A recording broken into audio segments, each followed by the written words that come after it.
Hi,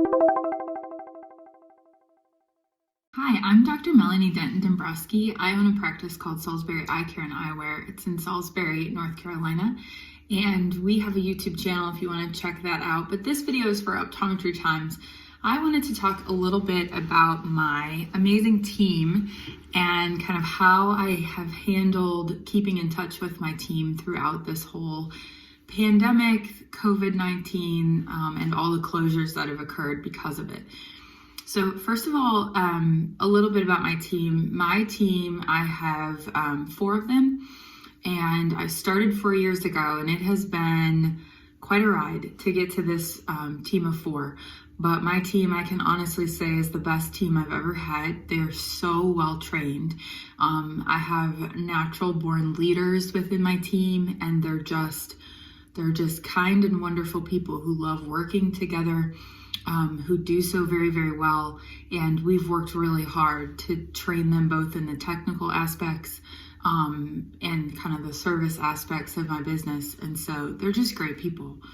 When this all first started, I would say the first thing that made a difference with my team was communicating from the very, very beginning.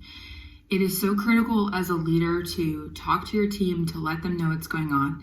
Admittedly, I think they saw a lot of my fear and my uncertainty, which, I think it's okay to be vulnerable sometimes. Your team needs to see that you're a person too.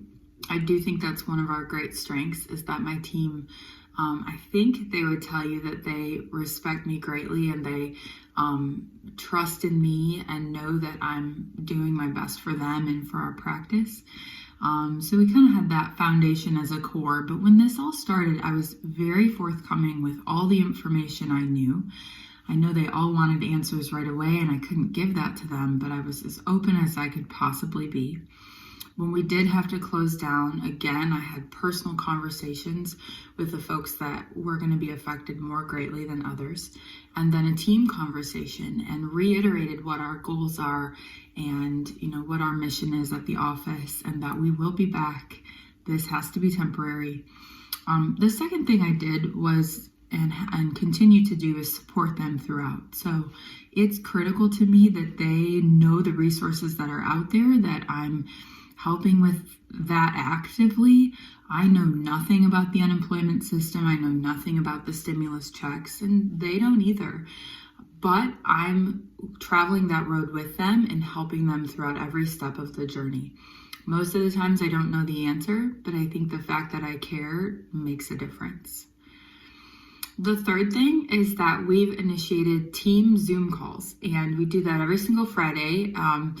It's pretty short and brief, but I tell them what's happened during the week, what I've come up with. Usually it's not much. It's been a lot of, I've tried everything and we're not getting that grant. But at least we can get together. And I think that gives them sort of a sense of solidarity, and they still feel like a team, and that they have a place on this team, and that we'll be back. It's just a matter of time. The final thing, and this is still in action, still in process, is that as I reopen, I'm really keeping them in mind. I understand that my team is probably a little bit apprehensive, especially those that have been at home the entire time. And it's really hard to step back into an environment. You haven't been doing your job for like 4 or 5 weeks. You don't know, this is a totally new normal. There's all of a sudden these shields everywhere. We have to wear masks. Our patients have to wear masks. All the rules have changed.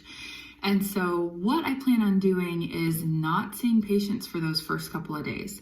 Now, I have kind of a plan A and a plan B. If I get PPP, they're all coming back, and we can spend a lot of time reacclimating to our office and our roles and each other, getting used to the new way of doing things.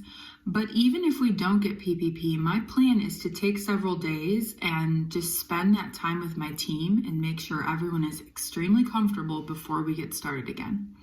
That's what I've done so far with my team and what I plan to do going forward.